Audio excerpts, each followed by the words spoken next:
بسم اللہ الرحمن الرحیم۔ ایک روایت میں ہے کہ جس وقت قیدیوں کو دمشق لایا گیا تھا تو اس وقت ایک عورت یزید کی بیوی ہند کے پاس آئی اور اس سے کہا کہ اے ہند، ابھی ابھی کچھ قیدی آئے ہیں، انہیں دیکھ کر دل دہل اٹھتا ہے، آؤ وہیں چلیں۔ ہند اٹھی اور اس نے عمدہ لباس زیبتن کیا اور اپنی سرتاپا چادر اوڑھی اور اس مقام پر آئی اور اس نے خادمہ کو حکم دیا کہ کرسی لائی جائے۔ جب وہ کرسی پر بیٹھ گئی تو حضرت زینب رضی اللہ تعالی عنہا کی نظر اس پر پڑی۔ آپ نے غور سے اس کی طرف دیکھا تو اسے پہچان لیا اور اپنی بہن ام کلثوم سے کہا، بہن کیا آپ نے اس عورت کو پہچان لیا ہے؟ ام کلثوم نے جواب دیا کہ نہیں، میں نے اسے نہیں پہچانا۔ حضرت زینب رضی اللہ تعالی عنہا نے فرمایا، یہ ہماری کنیز ہند بنت عبداللہ ہے جو ہمارے گھر میں کام کاج کرتی تھی۔ حضرت زینب رضی اللہ تعالی عنہا کی بات سن کر جناب ام کلثوم نے اپنا سر نیچے کر لیا اور حضرت زینب رضی اللہ تعالی عنہا نے بھی اپنا سر جھکا لیا تاکہ ہند ان کی طرف متوجہ نہ ہو، لیکن ہند ان دونوں کو غور سے دیکھ رہی تھی۔ اس نے آگے بڑھ کر پوچھا، آپ نے آپس میں کیا گفتگو کی کہ جس کے بعد پر اسرار طور پر اور خاص انداز میں اپنا سر جھکا لیا؟ کیا کوئی خاص بات ہے؟ حضرت زینب رضی اللہ تعالی عنہا نے کوئی جواب نہ دیا اور خاموش کھڑی رہی۔ ہند نے پھر پوچھا، اے مستورہ، آپ کس علاقے سے ہیں؟ اب حضرت زینب رضی اللہ تعالی عنہا خاموش نہ رہ سکی اور فرمایا، ہم مدینے کی رہنے والے ہیں۔ ہند نے مدینہ منورہ کا نام سنا تو اپنی کرسی چھوڑ دی اور احترام سے کھڑی ہو گئی اور پوچھنے لگی، بہن کیا آپ مدینے والوں کو جانتی ہیں؟ حضرت زینب رضی اللہ تعالی عنہا نے فرمایا، تم کن مدینے والوں کے بارے میں دریافت کرنا چاہتی ہو؟ ہند نے کہا، میں حضرت علی رضی اللہ تعالی عنہ کے گھرانے کے متعلق پوچھنا چاہتی ہوں۔ حضرت علی رضی اللہ تعالی عنہ کی گھرانے کا نام لے کر ہند کی آنکھوں سے محبت کے آنسو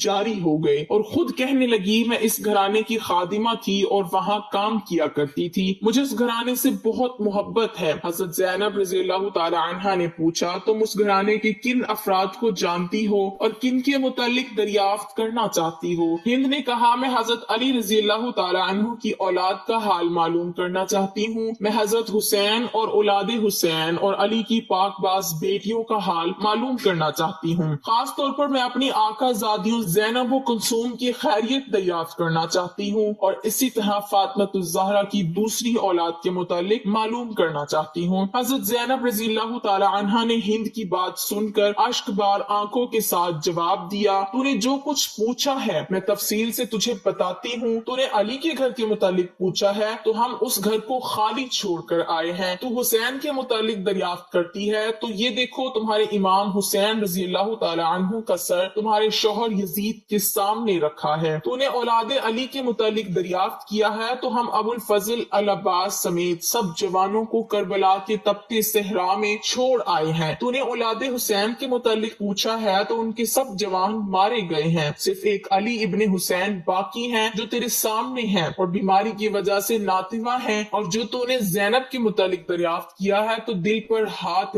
رکھ کر سن، میں زینب ہوں اور یہ میری بہن ام کلثوم ہے۔ حضرت زینب رضی اللہ تعالی عنہا کا دردناک جواب سن کر ہند کی چیخ نکل گئی اور منہ پیٹ کر کہنے لگی، ہائے یہ کیا ہو گیا، ہمارے امام کا کیا حال کیا ہے، کاش میں اس سے پہلے اندھی ہو جاتی اور فاطمہ کی بیٹیوں کو اس حال میں نہ دیکھتی۔ روتے روتے ہند بے قابو ہو گئی اور ایک پتھر اٹھا کر اپنے سر پر اتنی زور سے مارا کہ اس کا سارا بدن خون خون ہو گیا اور وہ گریہ زاری کرتے ہوئے بے ہوش ہو گئی۔ جب ہوش میں آئی تو حضرت زینب رضی اللہ تعالی عنہا اس کی طرف متوجہ ہو کر فرمانے لگی، اے ہند تم کھڑی ہو جاؤ اور اپنے گھر چلی جاؤ، کیونکہ تمہارا شوہر یزید بڑا ظالم شخص ہے، ممکن ہے تمہیں اذیت پہنچائے، ہم اپنی مصیبت کا وقت گزار لیں گے، ہم یہ نہیں چاہتے کہ ہماری وجہ سے تمہارا سکون تباہ ہو جائے۔ ہند نے جواب دیا، باخدا مجھے حضرت حسین رضی اللہ تعالی عنہ سے زیادہ کوئی چیز عزیز نہیں ہے، میری زندگی کا سکون ختم ہو چکا ہے اور اب میں اپنی زندگی کے باقی لمحات اسی طرح روتے ہوئے گزاروں گی۔ اور کہا، اے اہل بیت کی شہزادیوں،